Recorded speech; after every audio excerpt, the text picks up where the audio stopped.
Good day. Welcome to another series of Chemistry Just Got Easier with DR Tutors. In today's class, we are going to be talking about the rules for filling orbitals. Now let's see what we have on the board. To write a configuration, electrons must be placed into orbitals following three main principles. You have the Haber principle, the Pauli exclusion principle, and lastly you have the Un's rule. Let's see what these three principles says. Electrons fill the lowest orbitals first before moving on to the next energy level. For example, when you are writing electronic configuration, you have to fill electrons with low energy level. You have to fill orbitals with low energy level before moving on to orbitals with high energy level. Let's see this. For example, for lithium. Lithium has 3 electrons. So lithium has 3 electrons. So when you want to write electronic configuration, you write 1s2. Remember we said the s orbital can take a maximum of 2 electrons. Then this is filled up. Then you move on to the next one, which is 2s. Now 3 minus 2, that is 1. That is 2s1. So you fill up the first energy level, which is 1s, before moving on to 2s. For example, let's see that of magnesium. Magnesium has 12 electrons in its atom. So when you want to write the electronic configuration, you write 1s2, then 2s2, 2 plus 2, that is 4. Remember in the second energy level you have s and p, so you have 2p. The p can take a maximum of 6, 2p, 6. 2 plus 2, 4, 4 plus 6, 10. 12 minus 10, that is 2, you are left with 2, and then you have 3s2.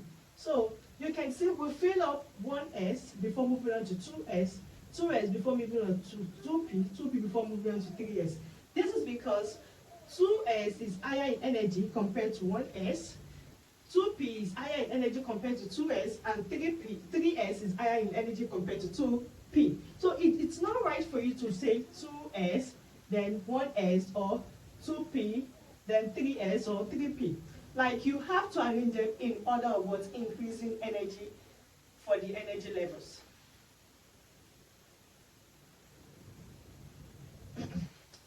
Then the next one is Pauli exclusion principle. For Pauli exclusion principle, each orbital can hold a maximum of 2 electrons and they must be of opposite spins. What do we mean by this? When we were learning about the different types of orbitals, we talked about the s, p, d, f, and we said if for each orbital has suborbital. For example, s orbital has just 1 orbital, and it can take just a maximum of 2 electrons. Now the p orbital has 3 suborbitals, and for each suborbital they can take a maximum of 2 electrons. Now, what we simply mean is that though each orbital can take a maximum number of 2 electrons, but how do you actually fill them in? For example, let's say the s orbital.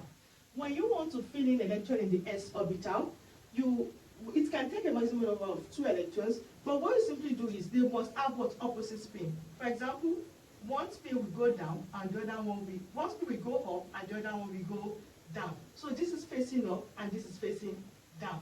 You don't fill it like this. This is wrong and this is correct. So they must be of opposite spin, So this is the right way, opposite spin, not the same spin.